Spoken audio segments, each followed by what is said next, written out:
Here we are, happening now. So welcome, folks. My name is Abram Dickerson from Aspire Venture Running. Let's do a round of introductions. Danielle, do you want to go? Sure. Hi, I'm Danielle. Should I say more? Yes. Okay. You're like presenter. You're like the main attraction. I have a dog named Petra who ran with me this morning, and she is now sleeping. Should I share even more than that? I am an ultra runner and a therapist, coach, mental health expert, you name it. And I have combined that all together to create a business working with athletes to help them feel more confident and competent and joyful in the experiences. You mean this should be fun, like running? Like 50% of the time. Oh, well, that's something. Kate, folks should recognize you, but for folks that are new, I just want to give you a quick intro. Oh, you're muted. Oh, stop. You're muted. There we go. Can you guys hear me now? Now we can hear you. Cool. Okay. Kate Yeah, I might be. Luddite. Yeah, totally. Yes, I'm the resident Luddite. Totally not a social media person, but on this call happily tonight. I am the person behind the Aspire Spring Training Plan. Also a lifelong runner, ultra runner. Just generally love being in the outdoors. And the resident exercise specialist with Aspire. And I'm currently a grad student working in the area of exercise physiology, sports performance, and bioenergetics. So that's kind of where I'm at in life right now.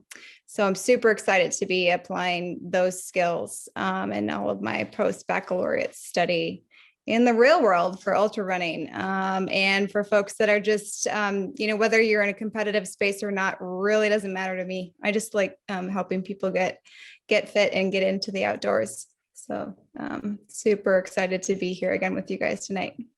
Awesome. For those of you that have been kind of following along with the training plan, she's the architect behind that. And Kate will take some questions here in the evening, but Trent will introduce himself, then we'll give our flow and then dive right into it.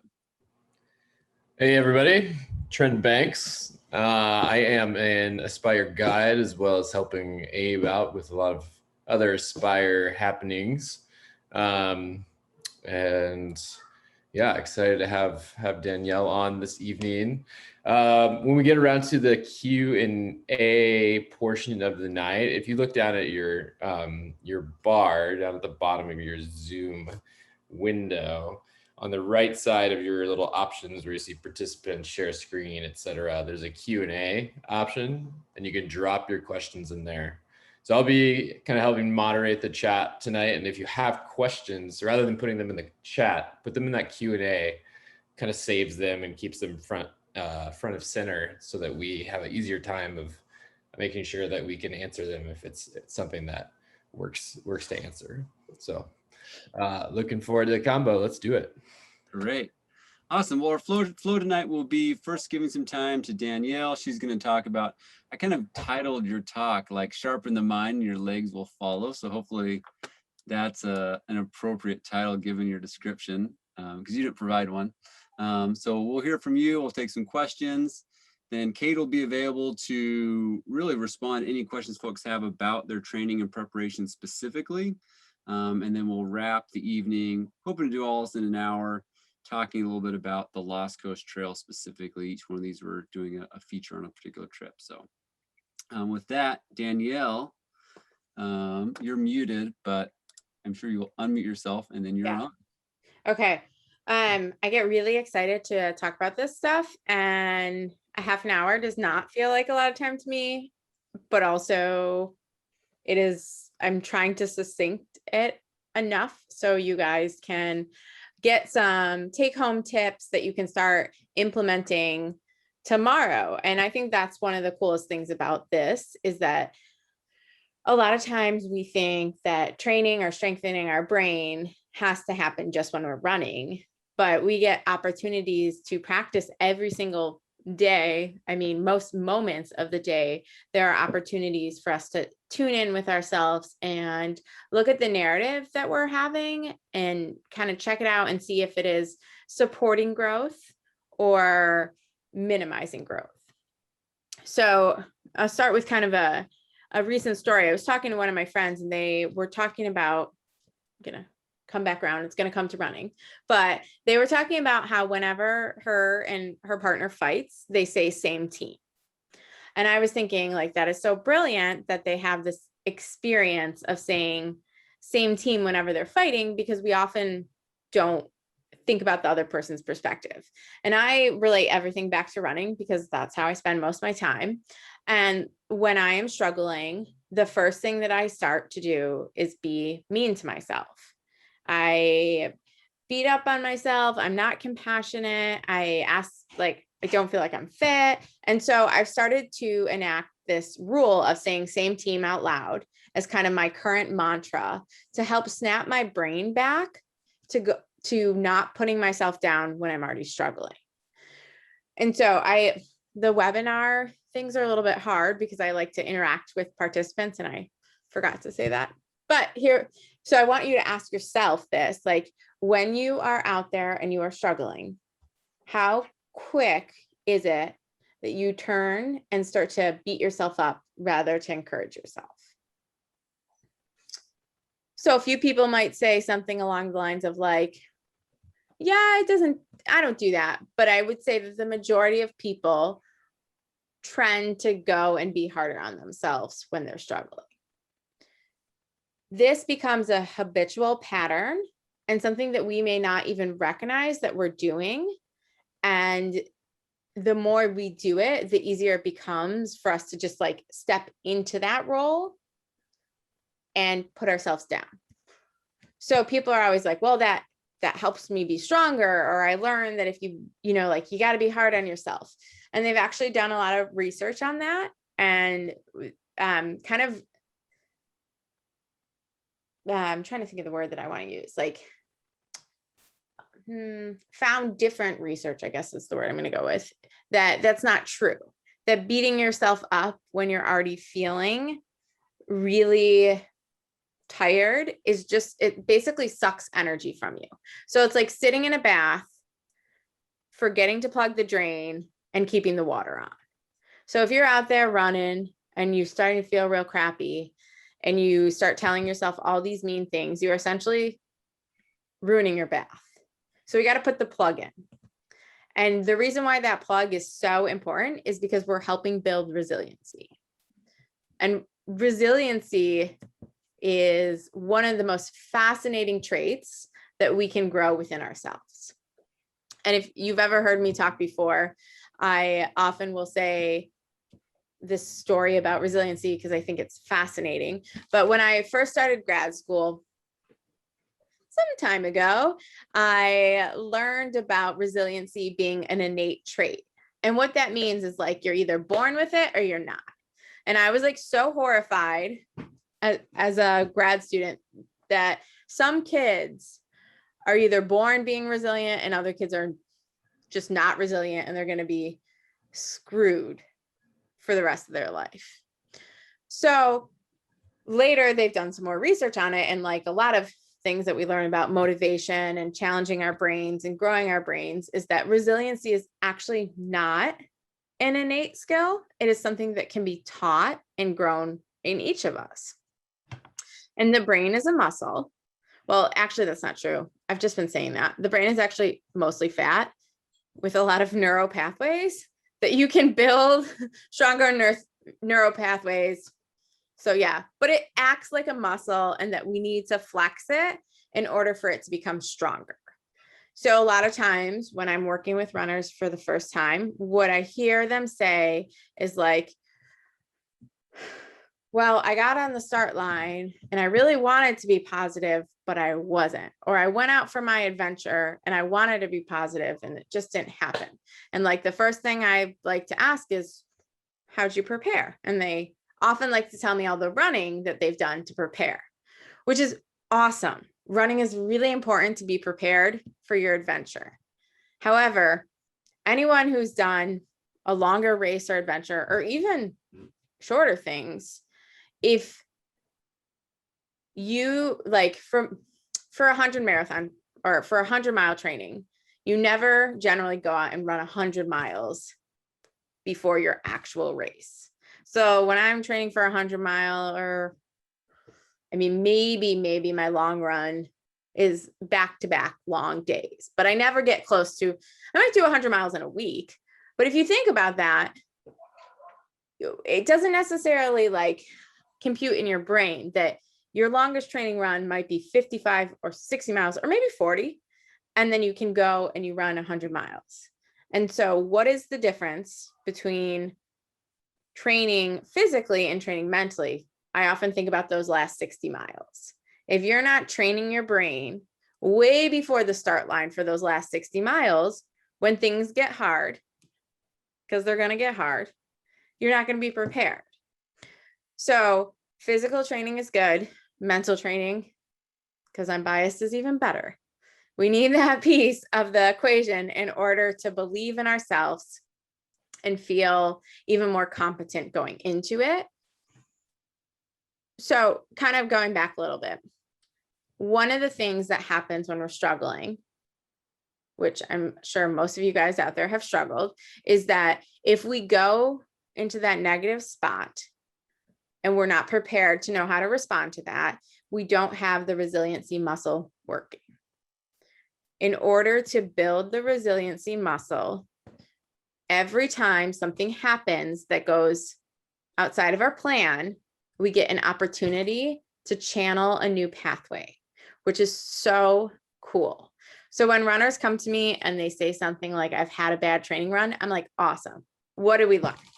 Because if everything goes perfect, you are never going to know how to get out of those really rough patches when they do come, not if, when. So an example of a way that you could build your resiliency muscle is, let's say you spill your coffee first thing in the morning. I would probably have a show of hands right now and be like, how many people would be like, that's going to ruin my day? A lot of times, like, you spill your coffee first thing, you might be like, yeah, that's going to ruin my day. I'm like, bingo, opportunity to practice resiliency. How can you let yourself be upset for 5 seconds, reset, and restart your day rather than let it impact your full day? We get those same opportunities on the trail.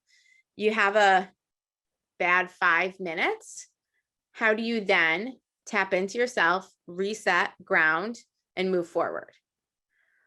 I do, like when I'm on really long adventures, what I'll do is I'll give myself like tree to tree. So I'll be like, all right, I can be sad from this tree to that tree over there. And once I hit that tree, I'm going to eat something and then I'm going to reset. And that might happen 50 times a run, but I keep resetting, because the opposite of that is wallowing and feeling sadder and getting kind of in an anxiety spiral, which is going to just make you feel worse rather than doing something about it. So that's a lot of information all at once. I'm going to try to like put it into little compartments for you, but our brains are really, really amazing, and we can teach them how to be on the same team as our body. A lot of times we separate them and we're not very kind or compassionate to ourselves. Even though in the past we thought that being mean to yourself could make you go further, think about all those people out there who are like drill sergeants who scream in your face. It's actually not true. Believing in yourself will help you go further. I can guarantee if you step on any start line, adventure, and the first thing you say to yourself is, I'm not going to finish, that's likely going to be your truth, because you have put it out there and you aren't giving yourself opportunity to do something different. So each morning, each run, each day, anytime something doesn't go your way, you can do a grounding exercise, say a little mantra that works for you, and then reset. And I will take you guys through a quick grounding exercise for a take-home note. And this can be done at really anywhere, anytime. Most races that are longer than a 50K, you probably could wait and do these like 3 exercises and it won't impact your time or your energy or your effort. Maybe in a 5K it would. You don't really have that much time. So the point of this exercise though is to ground and reset your brain. Our brains are very habitual and we need something like to stop it in its tracks and prevent it from doing what it always does or what is comfortable to us, which is usually that negative spiral. So the first thing I like people to do is take a deep breath in through their nose and out through their mouth. And then to yourself, I want you to look around the room and find 5 things the color blue.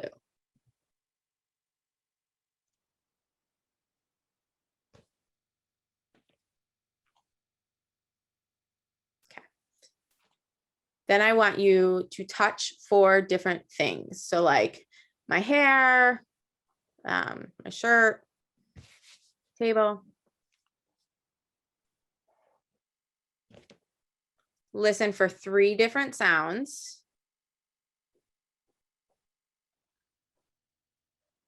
That can be external or internal.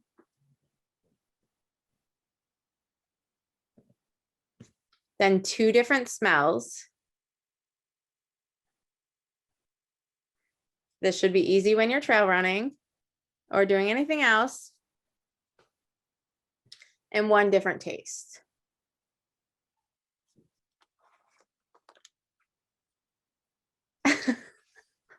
Yeah, I like to end on the taste because usually if your mood is going down, that might mean that you need to eat something.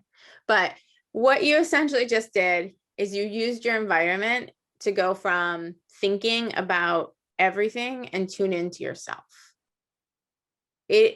When I've been lost on trails or flustered at a race or in a dangerous situation, not like acutely dangerous, like someone's chasing me, but like dangerous, like, I don't know, I'm going through avalanche terrain or something and I'm in a safe spot. This is one thing that I come back to before I make any decisions or I let anything kind of take me off course. It's one of the easiest ways to go from being like, I'll give you a quick rundown of your brain. There is your prefrontal cortex, which helps you process and reason. And then there's the amygdala, which is responsible for the flight, fight, or freeze. There's a lot more to this, but essentially when we are in an intense situation or we are stressed, we go to our amygdala. And the goal of that grounding exercise is to help you get into your prefrontal cortex, which helps you think things through more clearly and do something different. So it takes a lot of work to retrain your brain, but the really cool thing is our brains are willing and they're smart and they want to learn. And we are always having opportunities in our day-to-day life to practice being kinder and more compassionate and ground and then move forward to build that resiliency. I can keep talking, but I also want to be mindful of time.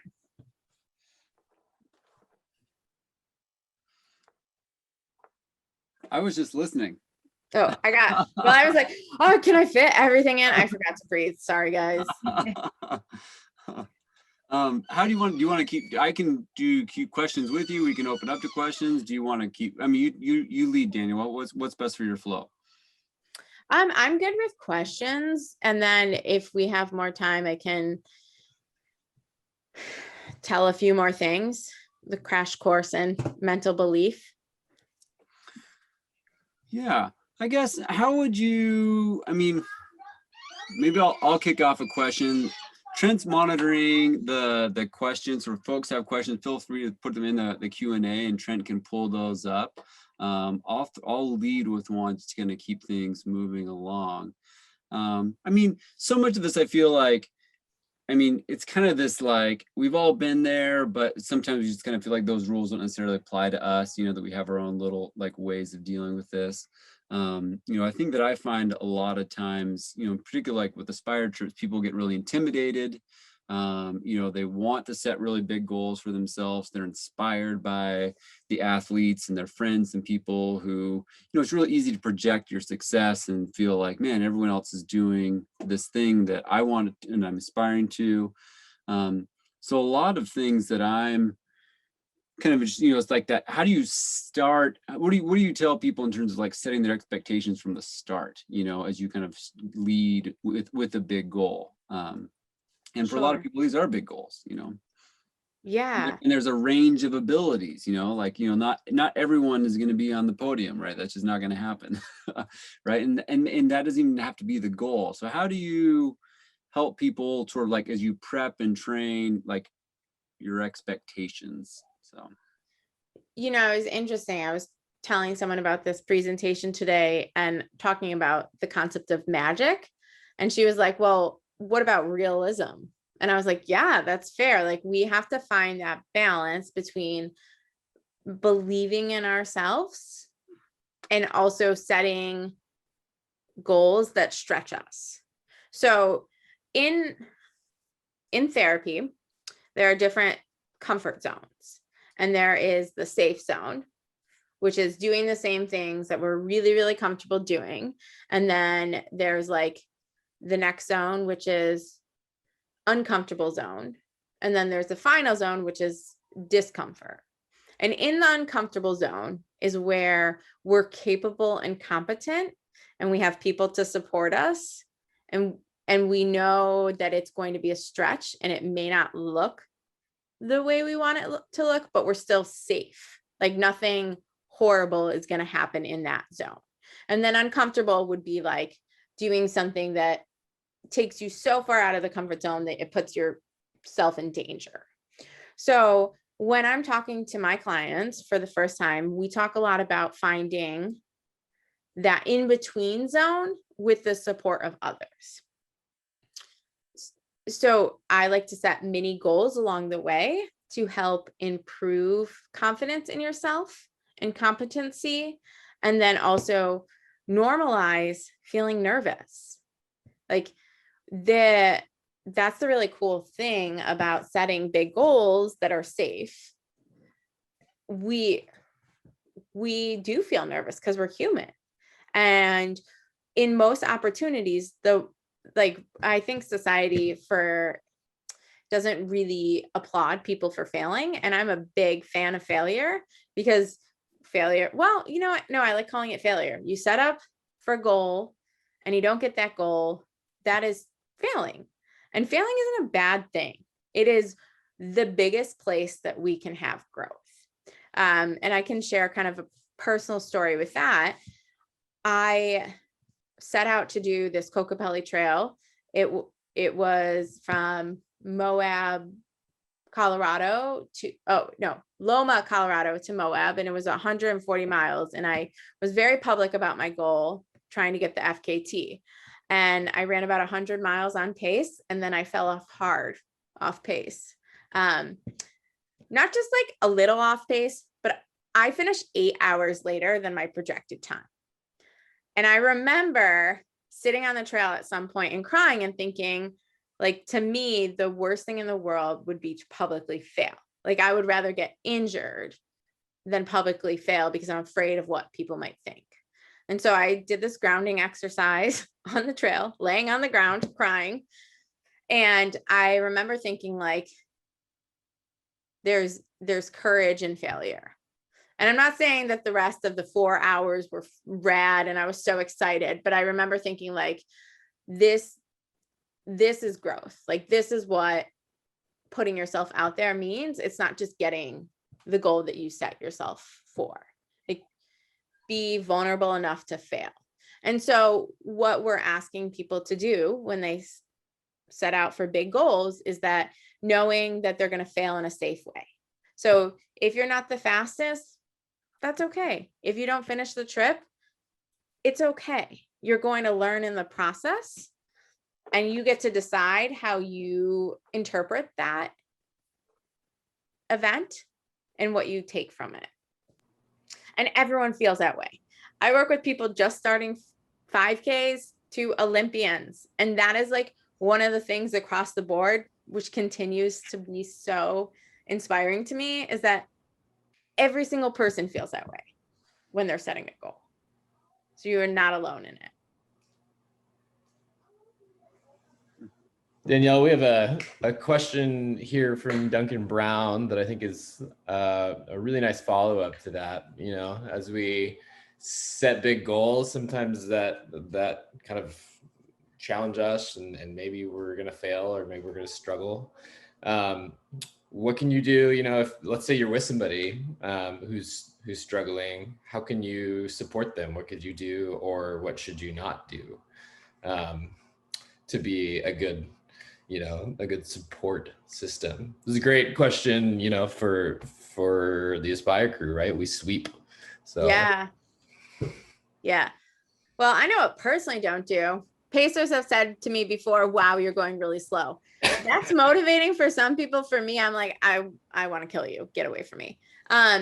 Kidding. But in all seriousness, what I do is I ask someone before they go on an adventure, what is motivating to you? What do you want to hear when you're struggling? And what helps you?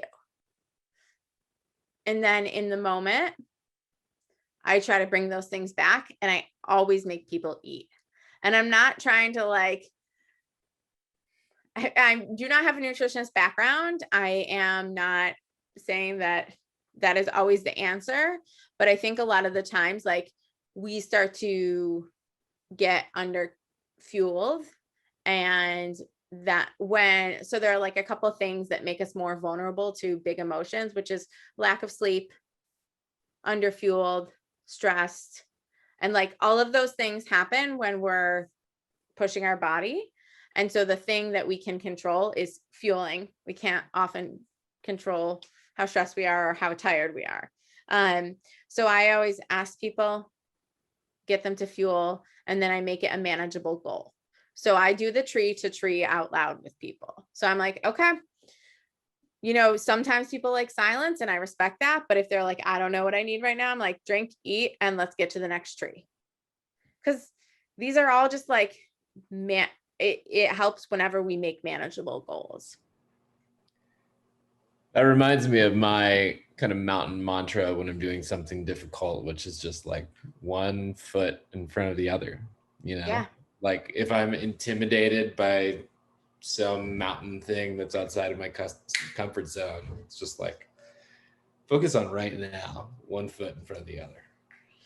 And I bet you're a badass mountain man who still gets intimidated, huh? Yes. I think it's good to share that, though, because we as humans separate ourselves from other people, and we think like, oh, that person has done da da da da, so they don't know how I feel, which maybe you don't, but like, if you respect the environment and respect the adventure, then you're going to feel a little intimidated. Yeah, that's a good space to be in, I think. We have another kind of question, you know, if there's more tricks or exercises you have in your bag, particularly maybe for like late into a long run or race. Francesca Perez is wondering about that. Yeah, I mean, I guess you probably can't answer this question, but I'd be curious what struggle you have most. I think one of the things that I've kind of touched on, but is also normalizing that it's supposed to be hard at the end of the race, and that everyone is tired. In our heads, a lot of the time, people are really good. Like, I guess there's a couple different thoughts I have on that, but we're not necessarily sharing how hard it is while we're racing. And so you might have someone run by you and you have no idea what they are experiencing, and they still might be struggling in that moment. And so it's easy to kind of get in your head and be like, I shouldn't be feeling this way. But if you are at the end of any hard effort, even if it is just a training run, you're probably going to feel tired that's the point of this. You can run on tired legs. You can do things on tired legs. So that's kind of something that I get back to is like, okay, this is how I feel. I felt this way before. Do some self-talk. I'm a big self-talker. If you ever see me out there alone for miles, I'm known to like be like, all right, Danielle, you can do this. Get to the next thing. And just kind of like keep encouraging yourself and normalizing being tired and that you have trained for this moment. So yeah, Yeah, Okay. I was just gonna say, yeah, a lot of this is just ringing so true to me. This is just awesome, Danielle. That I think the normalizing what you're feeling, and I think we do a lot of comparing, whether we're racing or just out on the trail on an adventure or out on a mountain outing. And if you see somebody that appears to kind of breeze by you effortlessly, you know, it's kind of like comparison dysmorphia going on. Mhm. And, you know, maybe 10 minutes earlier, they might have been sitting on a log crying their eyes out for all you know. And it's, you know, you might see them in 10 or 20 minutes in the trail doing that very same thing. So I think it's just important to keep in mind, like you said, that it gets harder for everybody, whether you are, you know, fresh to this sport or whether you are a veteran. There is nobody out there that it doesn't get hard for at some point. So just really, I mean, I think that is just spot on, like super great advice to keep in mind. And that's something that my husband usually paces me and does a great job of reminding me. And, you know, and also just parsing up the race in particular into manageable bits. I mean, because if you look at 100 miles or longer races in particular, I mean, that is so intimidating to be standing there at 4 a.m. thinking about, like, most people don't want to drive that far in a day. And I'm going to run this far, you know, over, you know, how many feet of vertical gain and descent. So it's, you know, I think mentally it can be just an impossible sort of thing to grasp if you don't break it up into smaller bits. So I love the tree to tree, rock to rock, whatever you want to, however you want to do that. That's something that I've done a lot of too. So I'm super glad that you mentioned that, because that's that sounds like a lot of familiar tips and tricks that I've employed too. Awesome. Yeah. I appreciate hearing that. Because when you're talking, you're like, I wonder if this is ringing true for people, especially when I can't see your faces. I mean, I see your guys' faces, but that kind of reminds me of the story though. I was pacing one of my best friends at 100-miler, and there was a girl in front of her. And so I made her sit down on the trail, breathe. And then I was like, okay, we are going to pass this girl and you're going to laugh and smile. And so she does not think she has a chance. My runner was dying, but you know what? Like, I needed it. It was a big race and it was for an important place. And so you employ these tactics to help people, like, and you don't know. So we had this plan for this poor runner, and then we passed her and never saw her again. My runner still cried right after it and told me I was a mean pacer, but, like, you know, I think that's an important, like, you don't know what that person is saying in their head to get past you at that moment. It's a race and you can be encouraging, but you're still racing. Right. So yeah, just imagine someone like me behind telling that runner to be like, you're going to stop crying and start smiling. And I'm a big fan of crying, just not when you're passing a competitor. That's later. So I've got a question for you, and this kind of trying to loop in and connect the kind of the training, the mental training. This, I mean, I'll give this one to Kate in the sense that, like, you know, folks are kind of, we're probably solidly kind of at the midpoint in the training program as we've outlined it. And I mean, where should people be feeling mentally? I mean, should they, like, what's that relationship between, you know, how should I be feeling about my preparations and my training at this point? You know, maybe I'm still having hard runs. Is that normalizing? That's okay. It's a pretty vague question, but what would you say the connections are that people can be making physically and mentally as they're kind of at the midpoint in their training process. Mhm.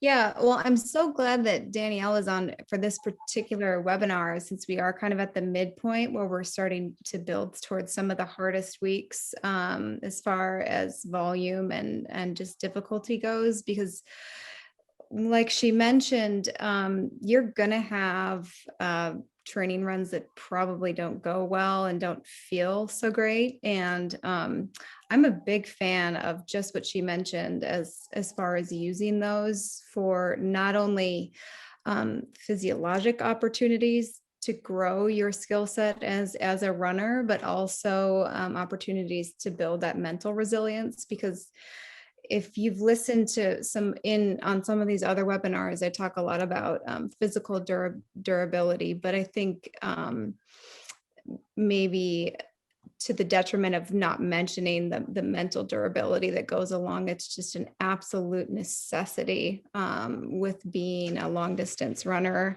or a mountain adventurer. So I think that what you might think about at this point is, maybe writing in or on your training plan, making some space on your training plan a couple times a week at the very minimum, some time to devote to some of these techniques that Danielle is mentioning. I think that's a really great piece that really should be added to the training plan and deserves some space in there. And I think this is a really good time to do it when it's going to start getting harder and harder, and that volume is going to start tipping up, and you're going to start noticing some of that fatigue. And you'll notice lingering fatigue, and the runs will be getting harder. And, you may feel like you're not recovering, but you are getting fitter and fitter. It's just progressive fatigue building to that biggest week before we start the taper into May and into the end of June eventually. So I hope that kind of answers what you're getting at. Yeah, it definitely does. I think, and definitely emphasizing that like these training runs can be that mental and physical, combinations. So. Mhm. Yeah, and they're meant to be hard. It's meant to, you're going to be tired. That's part of training. And I think one thing that, and Danielle, maybe you can talk a little bit about this too, but oftentimes when I'm working with folks, you'll hear me talk a lot about, making sure that people are kind of reining it in when necessary, treating themselves with compassion, slowing down the pace, keeping your heart rate within appropriate zones. And I'm kind of more on the physiologic end of things.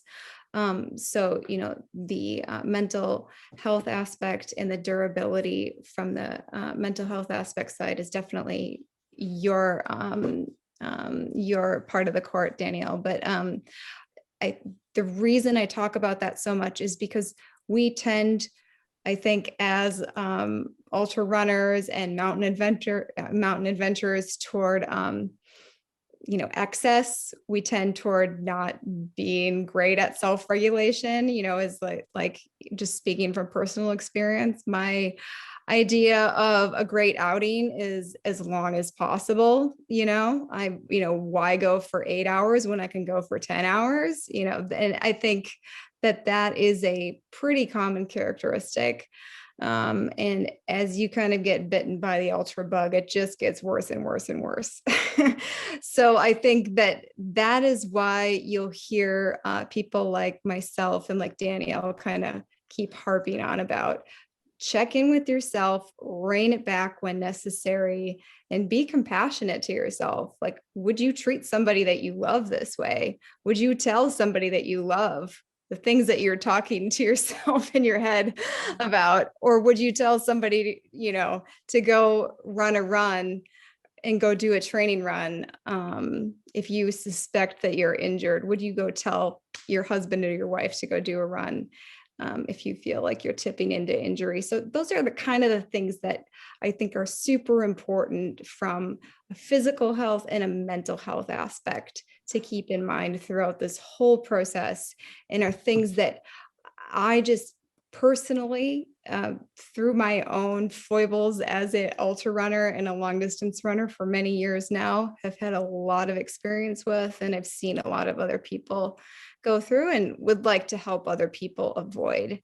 So, that's kind of where we're coming from. So if you feel like this theme is coming back and back and back again, that's the reason why. And Danielle, maybe you'd be able to touch on that a little bit too. Yeah, I have like so many thoughts. I'm like, okay, how am I gonna like channel this down? Again, I get really excited about this stuff because it's so confusing. So a part of ultra running or training is like disconnecting a bit from your body in order to do really hard things.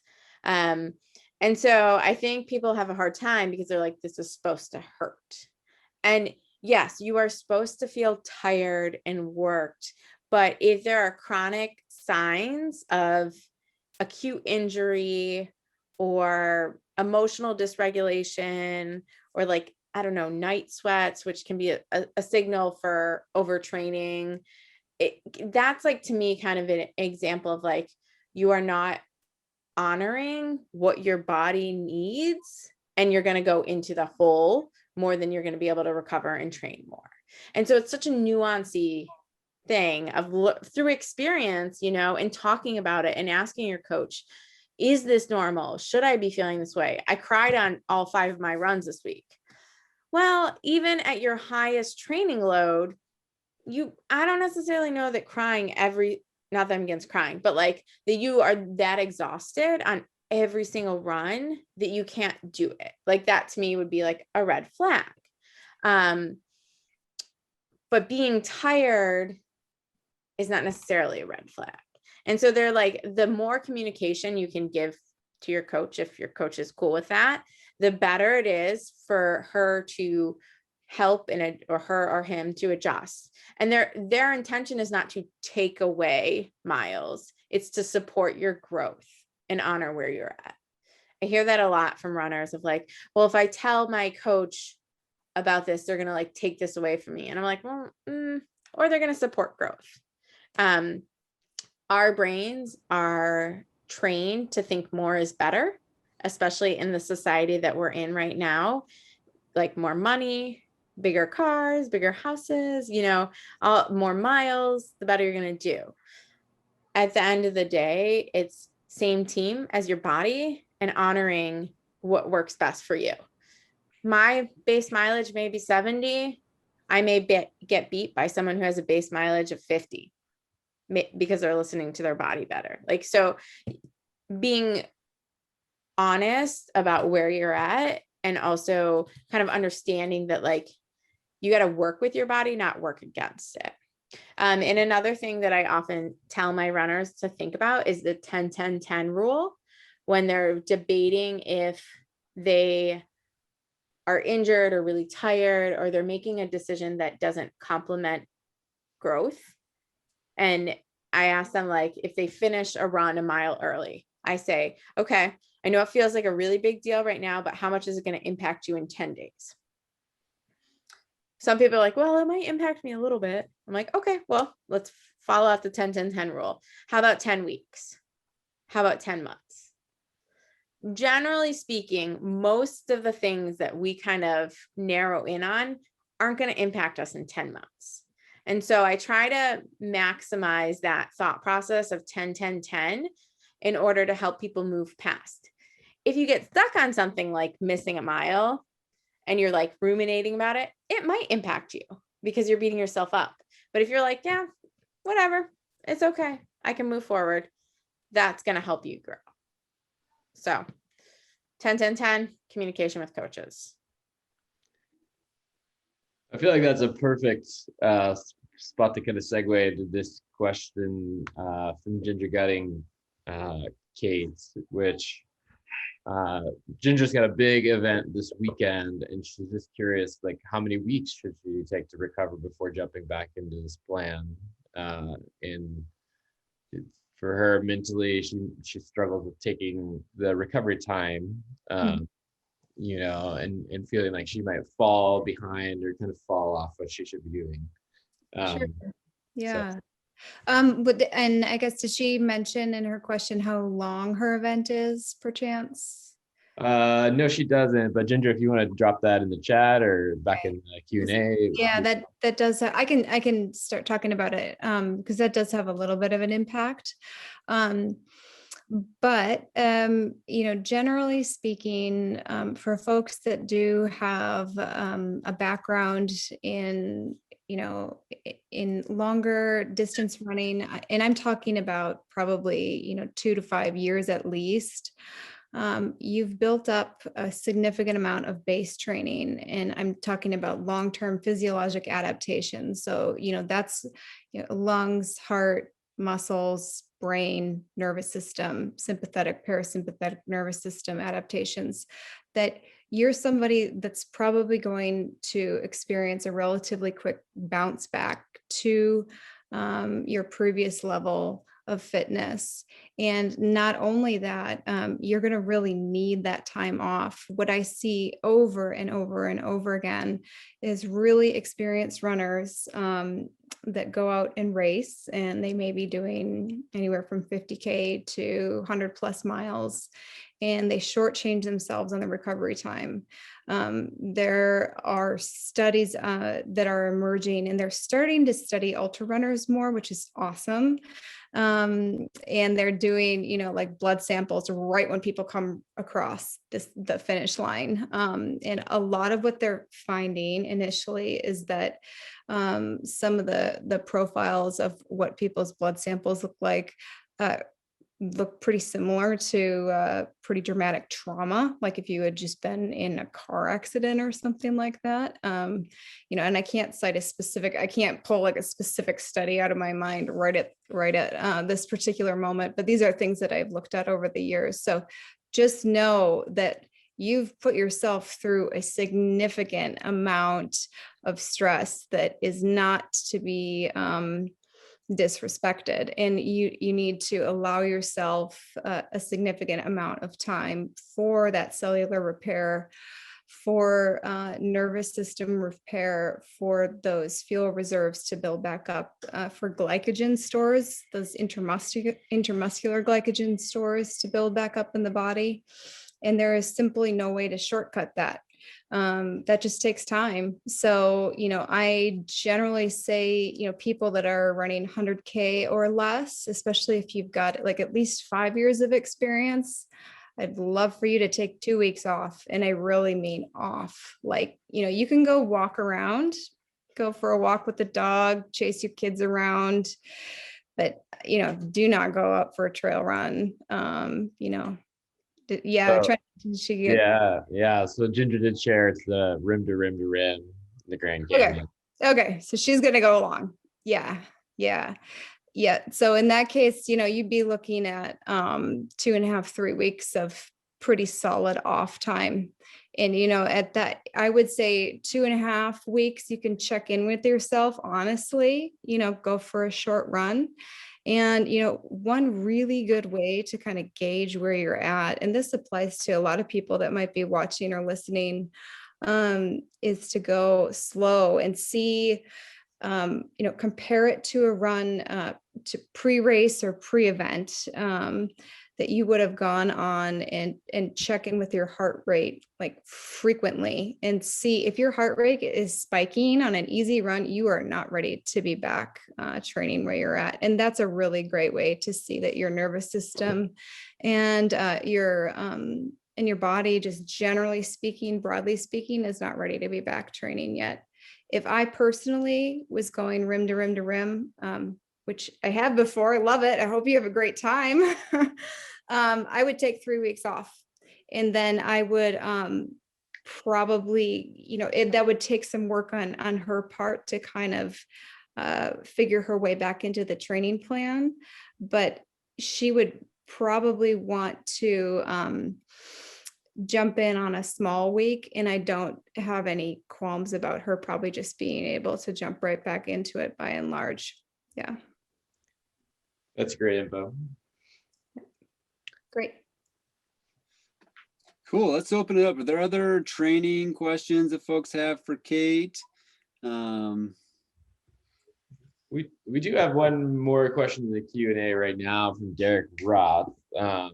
maybe some space in between the mental and the physical side, which is like how do you suggest to draw a line between being compassionate with yourself and being, you know, kind of too soft, or maybe not being adequately trained for the event that you might be training for? That's a great question. Yeah, like how do you know that you're doing enough training? Because there is a point to where you really do just need to be putting in the hours to be training, and you do need to have the fortitude to get through if you really do want to get through. And then I would leave that piece up to Danielle, but I would say, that you need to be, if your goal, like with this training plan, which is geared toward preparing somebody for a trip down to Yellowstone, which would also prepare you pretty well for 100K to 100 miles, if that's your goal event, something of that distance. You really don't want to be shortchanging yourself much at all on most of the mileage. If you miss a run here or there, like a couple weeks here or there, maybe something happens, life happens, that's fine. You're not going to you're not going to be unable to finish your event. But if you are consistently week after week unable or kind of lacking the enthusiasm to get out and train, then I think it's a good time to check in with yourself and see if this is really what you want to be spending your time doing for one reason or another. Maybe life is just getting in the way. Maybe it's that you really do want to, but you just can't for one reason or another. It might not be lack of enthusiasm at all. I would say you probably need to be, just to put a number on it, aiming for like 90% of the volume if you want to be doing something that's anywhere between 100K to 100 miles. Yep, to be on the safe side. You do need to just spend a good amount of time on your legs, and you do need to have good durability, good strength, and some serious aerobic capacity to get you through. And then as far as the mental side, maybe Danielle can address that fine balance, that razor's edge. Yeah, I mean, I would be curious about what was preventing it from. I just want to look at the actual wording of the question. I cannot find it now. Okay. I would be curious about what the definition behind being too soft would be. And I know that's kind of nuancy, but one thing I've experienced with runners is that sometimes what one person considers too soft may be different than what I consider too soft. At the same time, I've worked with runners before, and I say that there comes a point where it's like you have a come to Jesus talk. I don't know a better way to say it. It's probably not politically correct, but here we are. You have like a moment of like, okay, here's your longest run. How can you envision yourself completing this race? And what are the pros and cons of doing it? So to me, it's all about questioning the intention behind it, what you want from the training plan, and how motivated you are, and how comfortable and confident you feel in your skills, and what isn't working for you. So I guess I find that to be a really challenging question because I think it's really complicated. So being honest with your coach and having discussions and seeing if there's a way that you guys can dictate if it's too soft or being compassionate. I think there's a lot of trial and error too, just from personal experience, like judging, sometimes the only way to know you can do something is to have done it. And I know that's a super frustrating answer. But yeah, I mean, that's for me personally, kind of finding that balance between what is my self-talk that is compassionate but motivating. Where is that razor's edge between getting enough training hours in, but not tipping myself into that dangerous space of overtraining. And, you know, finding that balance. It's really different for everybody. And so also being wary of not comparing yourself to what other folks are doing, as we like to do that a lot. So not falling into that trap either. And yeah, and just one more thing I'm thinking about is that, like, not letting it become a personality trait, or a personality, maybe not a personality reflection. If you are having a hard workout, or you're not hitting your runs, or whatever it is, it doesn't mean that you are being too soft. It looks like you have to look at your priorities and what is taking over the time of running and your goals. So again, I know that's like really harping on the words that you're using, but we have to be so mindful of what we say to ourselves and how we talk to ourselves. Being too soft on training gets turned into being a wimp, gets turned into like whatever the next thing, versus like, did you have an off week? How can you reassess? How can you move forward? How can you work with your coach to do that? Cool. This is like, I feel like this is a conversation we could just keep having for a really long time, and you know, never truly get to the bottom of it. I mean, there's so much individual nuance and background and, you know, growth that we all experience in the sport. And I think that's the piece that I so much appreciate about mountain sports and running and all these things that challenge us, is like, it's such a, you're learning, you've never like learned it all. And there's each run, each big event, each big project, like you kind of just get more nuance and in tune with yourself. Your body adapts and it learns, and there's just this continual growth process that's happening. So I want to frame that. We've got time really for maybe like one more question. I'd say, you know, because these have been this has been a really productive and healthy conversation. We're not going to cover everything tonight. Trent, is there, you know, looking at the chats and questions, is there one more that sticks out to you that you feel like we need to grab? Well, we've got two more hanging out that Kate, maybe you can kind of loop these together loosely. One is Paul Foss is looking for some tips for adding like 4 weeks to the plan for August trip. And then Katie Hallbeek is sort of similarly, she started the training plan like a month late and is training for another event 6 weeks beyond the plan's end date, and is just wondering, you know, how she should fill that gap. So I'm the reason I'm kind of looking off screen here is because I'm checking out the Abram, I think we've got the Excel version of the plan available too for folks. Is that right? Yep, they're both available. They're both available. Okay. If you, okay, yeah, I did include this because I kind of foresaw that might be a question when I was building out this plan for people. So there is some guidance if you go to the Excel version of the training plan. Essentially, this is built off of a cyclic model of training, meaning that you're going through 3-week cycles. Essentially, it's largely small, medium, big weeks. And that allows for cyclic metabolic recovery and also progressive buildup of physiologic endurance. So there's some guidance in there for you if you scroll all the way down to the end of the plan. On the Excel sheet, there's some guidance for you about where you might want to go back to in the weeks of the plan.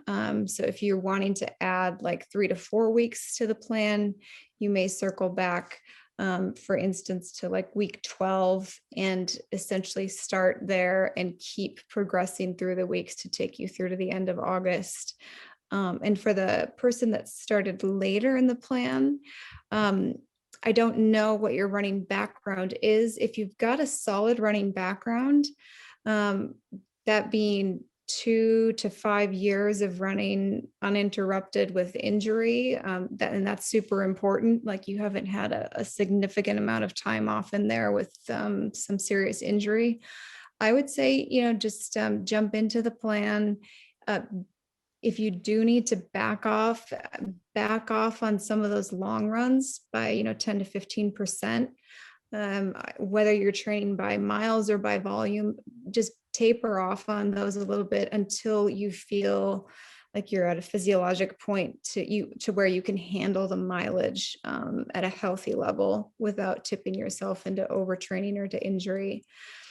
And if you do have like a really specific question or that is not making sense to you, you can contact us at Aspire, but that guidance for building out from the end of the plan is on the Excel version of the training plan.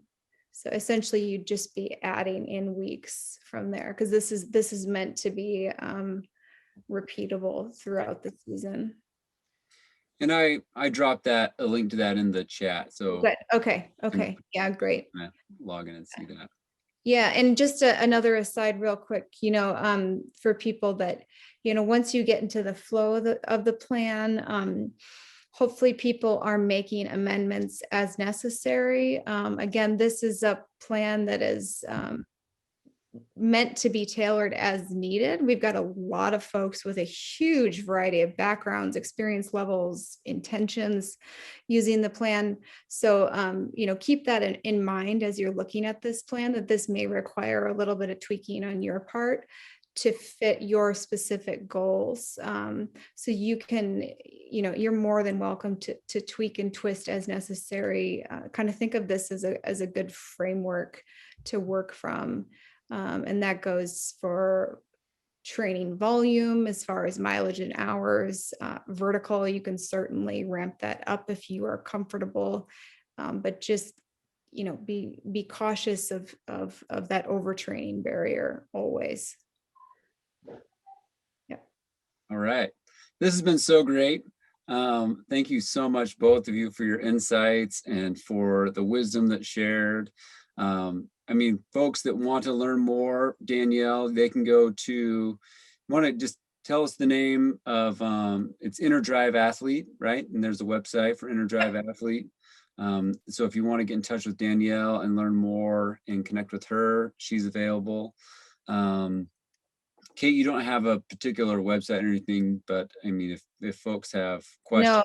No, I'm not taking on any new clients right now since I've got plenty on my plate with my grad research and work right now. So, but you can, I've got a blog series with Aspire, and so you can check out that, and that has got a fair bit more information on some of these topics that we've been talking about pertaining to my area of expertise.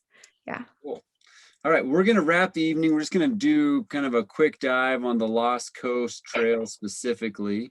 So Danielle and Kate, you're welcome to stick around for that. If you've got life calling, feel free to answer that call. I do have to check out. Yep. But okay. Yeah, thank you so much. That was awesome, Danielle. I learned a lot. Appreciate it. Yeah, thank you so much for letting me stay on with you guys. And I hope everyone has a great night. Okay. All right. All right. Those that want to stick around, we'll do a brief dive on the Lost Coast, and good to see you all. So before we dive into the Lost Coast, I'll just also mention, I just threw in the chat, but last month, March, for Women's History Month, we did a series of conversations with badass women that are live on our Instagram TV. There's 6 combos in there, and Danielle's is one of them. So if you want to hear more about Danielle, her the way that she approaches the mountains, that's a great place to dig in a little further. Cool. So I don't have a ton of like multimedia. Well, okay, I don't have any multimedia prepared for the Lost Coast. It was on my to-do list. I didn't make it to it. Maybe I'll just kind of throw out a lot of the detailed information is available on the website in terms of like statistics and flow. I just want to kind of give a sense of flavor, and if people have questions, about the trip specifically, I'm happy to answer those. I don't want to take too much more of people's evening. So the Lost Coast Trail is sort of, I would say, of the stage events that we do, these multi-day trips, it's probably, I would put on the more accessible range. It's 60 miles over 3 days. So we're looking at a 24-mile day on day one that goes from the Mattole River to Shelter Cove. I like to think about that day as a day of kind of trekking as much as it is running. I'd say of that particular section of trail, probably close to 70% of it is not trail, where it's literally walking on beaches and sand. It crosses multiple intertidal zones that are all tide dependent. We've got on our blog roll, there's a trip report, there's some blogs from folks who've set FKTs. We just had a conversation. Oh man, I just forgot his name, Trent.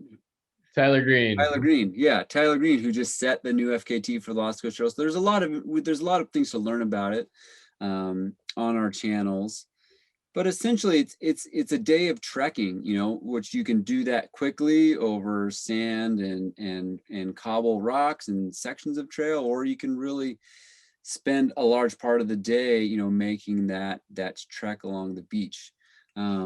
Day two is kind of has some options to it. People can do a full 20-mile day where they can add on some trails up through the Paradise Royale mountain biking trails that are up on these headlands overlooking the coast. And then it drops down, or you can take a more direct route from, on the Lost Coast Trail specifically, which would make for that second day about a 10-mile day going directly from camp into the Needle Rock camp zone, which honestly is one of my most favorite camping spots in the world. It's these beautiful seaside beach cliffs, open bluffs, eucalyptus groves, herds of elk. It's a really special remote place along the California coastline. It's not uncommon that we see whales making their northbound traverse that time of the year, and it's a great place to be. The third day is a more Jurassic experience, is how I like to describe it. The southern part of the Lost Coast is maintained by the Sinkyone Wilderness State Park, and they, for whatever reason, haven't got as much funding as the northern section, which is managed by the Kings Range BLM. And so the trails are more overgrown, it's rougher. The trail is essentially moving in and out of these coastal beaches, up onto headlands and dropping into pocket beaches. And it's a big day with elevation at the end for sure, but as a whole, it's one of the unique sections of Western coastline that is remote, is uninhabited, that goes through long stretches of wilderness. And in that regard, it's really unique in terms of long trails that we get to access. And so the Aspire model, I think, is really a perfect fit because folks can do those big days, come into our classic base camp where your food and gear is there waiting for you. Yeah, are there any questions coming in, Trent, or shall I keep rambling? No questions. I'll add in, I actually haven't been down to guide on the Lost Coast yet. I get to do that for the first time this year, but I have heard many a tale about the this wild and ruggedness of the road skid in there, and I think that's just another element of the kind of value of being able to go out with Aspire. Is like, you just get out there and run. We take care of driving these ridiculous mountain roads that send propane tanks falling off the top of vans and breaking windows and all that fun stuff, so that you can just hit the sands, hit the cliffs, dig the wildlife, so really remote. I'm very charmed and excited to get out there. Yeah, I'd say of all the trips we do, it is logistically the most challenging, and it's definitely not a place you want to take a two-wheel drive sedan at all. and it's not a place. It's definitely a place that's hard to get someone to crew for you. So yeah, I think and people who are running don't have any real sense of that, but the back end is quite a set of hurdles and circuses and dirt roads. So anyways, if you're interested, I think we've got like 2, maybe 3 spots I think left available on our trip for this year. It's a place we love a lot, and excited to share it with folks. So thanks everyone who's tuned in tonight, sticking around to the end to kind of catch the full meal. Anything you'd like to add, Trent? Well, I did drop the IGTV conversation with Tyler Green about his FKT that he did just maybe 3 weeks ago on the Lost Coast Trail. So that link is the second link back in the chat right now. So if you want to check that out, Tyler's a very congenial dude, and it's a fun conversation. Tyler and Abe get a little more into some like the nitty gritty details of the day. And then Needle Rock, which Abe said was kind of one of his favorite spots, is the other link I dropped in there, just a photo. And it's another beautiful spot. So that's all I got. Okay. All right. Well, hopefully folks will join us again at the end of next month. We'll be having a professional nutritionist who'll be talking with fueling, Vic Johnson, who will talk specifically about fueling for our big adventures and in recovery as well, because that's a big part of these multi-day objectives. So that'll be a great conversation. We'll have Kate on for any training specific plans. Until then, everyone, stay motivated, be kind to yourself, push yourself, don't be too soft on yourself, find that sweet spot in your training, stay injury free, and we'll see you out on the trails very soon. We're just a few weeks from kicking off the first part of our season. So see you this summer. Looking forward to it. All right. Thanks, everyone.